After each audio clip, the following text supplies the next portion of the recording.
नमस्कार साथियों, कैसे हैं आप सभी लोग। मैं आज उज्जैन में वीर दुर्गादास राठौड़ जी की छतरी पर, जिन्हें मारवाड़ का अणिंदिया मोती, मारवाड़ का यूलिसेस के नाम से जाना जाता है, वो दुर्गादास राठौड़ जिन्होंने 30 वर्षों तक मुगलों से संघर्ष किया मारवाड़ की धरती को बचाने के लिए। आपको पता होगा कि जसवंत सिंह प्रथम, जो अजीत सिंह के पिता थे, उनको वो मुगलों के अधीन थे, मुगलों की सेवा में थे।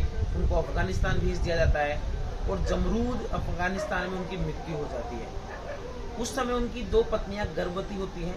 उन गर्भवती पत्नियों को लेकर दुर्गादास राठौड़ जी पहुंचते हैं मारवाड़ जैसे ही पहुंचते हैं तो औरंगजेब का बुलावा आता है कि आप एक काम करें, इनको लेकर यहाँ पर आ जाएं। उस समय अजीत सिंह का जन्म हो चुका है। तो औरंगजेब के बुलावे पर और अपने आत्मीय सम्मान को देखकर दुर्गादास राठौड़ जी अजीत सिंह को लेकर कहाँ पहुंच जाते हैं? औरंगजेब के पास पहुंच जाते हैं। पर औरंगजेब की कूटनीति को जब दुर्गादास राठौड़ भांपते हैं कि यह तो अजीत सिंह की हत्या करना चाहता है, तो एक मारवाड़ में एक महिला हुई जिसे हम गोराधाई के नाम से जानते हैं। जिसे मेवाड़ की पन्नाधाई है ना, वैसे उसे मारवाड़ की पन्नाधाई कहते हैं। तो अजीत सिंह को बाहर कैसे निकाला जाए, तो दुर्गादास राठौड़ जी ने एक बिल्कुल अच्छा प्लान सेट किया और गोराधाई ने अपने पुत्र का बलिदान दिया। यानी कि छोटा सा बच्चा था, बच्चे की शक्ल तो मिलती नहीं है, तो क्या किया कि औरंगजेब के को छलावा देने के लिए गोराधाई ने क्या किया कि अपने पुत्र को तो रख दिया अजीत सिंह की जगह और अजीत सिंह को अपनी गोदी में लेकर वो निकल गई, अजीत सिंह को बचाया। इस प्रकार दुर्गादास राठौड़ जी ने 30 वर्षों तक मुगलों से संघर्ष किया मारवाड़ की गद्दी को बचाने के लिए। फाइनली अजीत सिंह को शासक बनाया।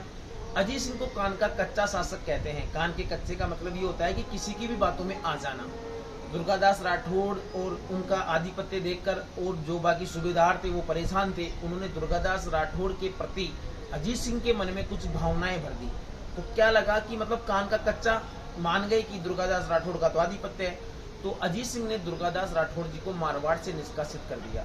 दुर्गादास राठौड़ मेवाड़ चले गए। उस समय मेवाड़ के शासक थे राज सिंह। औरंगजेब वाला कंसेप्ट श्रीनाथ जी वाला आपको पता ही होगा। वहां पर उनको बहुत अच्छा पद दिया गया राज सिंह के द्वारा।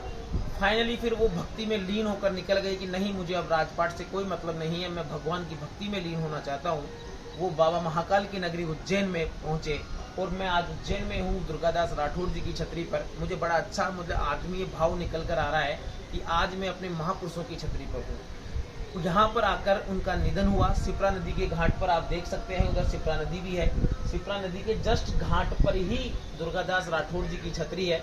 तो मेरे नौजवान साथियों, ऐसे स्मरणीय तथ्य आप कहीं भी जाएं, कभी भी अगर आप उज्जैन आए, बाबा महाकाल और बाबा काल भैरव के दर्शन करने के बाद राजपुताना के अगर आप हैं, राजस्थान के अगर आप हैं, तो वीर दुर्गादास जी की छतरी पर जरूर पहुंचें। क्लास 24 आपनो राजस्थान पर आप सभी का स्वागत है। चैनल को सब्सक्राइब करें, लाइक करें, शेयर करें।